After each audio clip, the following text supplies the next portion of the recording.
श्री कृष्णाय नमः। श्री गोपीजन वल्लभाय नमः। श्रीमदाचार्य चरण कमलेभ्ये नमः। श्री गुसाई जी परम दयालवे नमः। श्री गुरुवे नमः।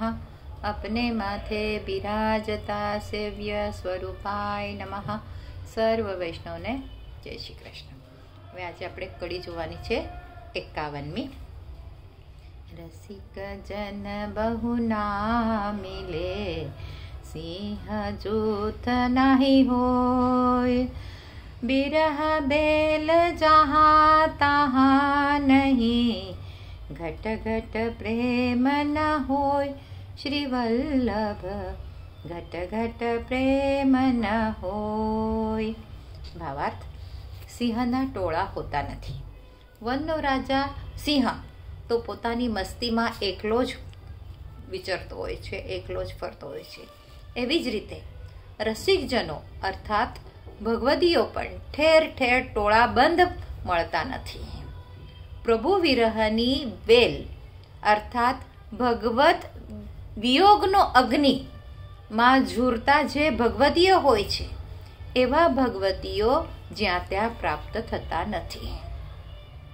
એટલે આપણે બને ત્યાં સુધી એવા ભગવદીઓની જ શોધમાં રહેવાનું કે જે ખરેખર પ્રભુના વિરહ અગ્નિમાં ઝૂરતા હોય છે, એવા ભગવદીઓનો સંગ કરવો। કડી 52। હરિજન કી હાસી કરે, તાહી સખલ વિધિહાની, તાપર કોપત વ્રજપતિ, દુઃખ કો નહીં પરમાની, શ્રી વલ્લભ દુઃખ કો નહીં પરમાની। ભાવાર્થ, ભગવદીઓની હાસી કરનારા પર એટલે જે લોકો ભગવદીઓ પર હાસી કરે છે, વ્રજપતિ શ્રી કૃષ્ણ કોપાયમાન થાય છે તથા ઉપહાસ કરનારને દુઃખ અને દંડ આપે છે। તેની સર્વ પ્રકારે હાનિ જ થાય છે અને તેના દુઃખનો કોઈ પાર રહેતો નથી। એટલે ક્યારે પણ ભગવદીઓની હાસી કરવી નહીં। કડી 53। छिन उतरे छिन ही चढ़े, छिन छिन आतुर होय, निस्वासर भीजो रहे, प्रेमी कहिए सोय, श्री वल्लभ प्रेमी कहिए सोय। ભાવાર્થ, ક્ષણે ક્ષણે ભગવદ દર્શન માટે આતુર રહે અને ભગવદ પ્રેમમાં રાત્રંદિવસ સદાય એનું હૃદય, એનું મન, એનું ચિત્ત ભીંજાયેલું રહે, તે જ સાચો ભગવદીય પ્રેમી કહેવાય। કડી 54।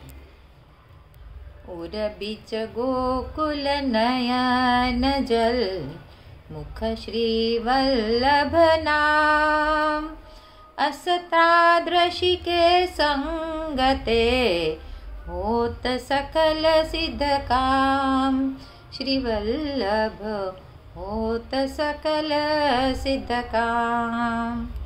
ભાવાર્થ, એવા તાદૃશ્યોનો જેના હૃદયમાં અને નયનોમાં શ્રી ગોકુલ બિરાજમાન રહે છે, ગોકુલેશ જે બિરાજમાન હંમેશા હોય છે તથા સ્વમુખેથી શ્રી વલ્લભનું નામ અહનિશ એટલે કે સતત સ્મરણ કરતા હોય, તેઓના સંગથી જ સર્વ કાંઈ અલૌકિક કાર્ય સિદ્ધ થઈ શકે છે।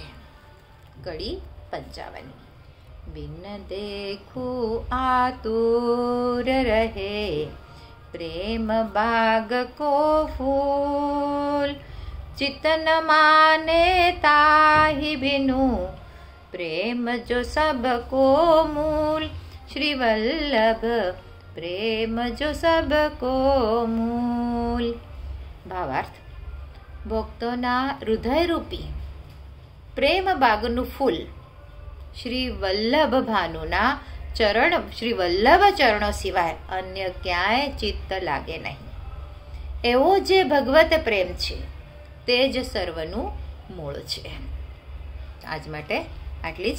આવતી કડી આગળ જોઈશું. આજના મારા વચનોને પ્રભુ ચરણોમાં સમર્પિત કરું છું. કૃષ્ણ અર્પણમસ્તુ. જે કાંઈ ભૂલ થઈ હોય તે માટે ક્ષમા ચાહું છું.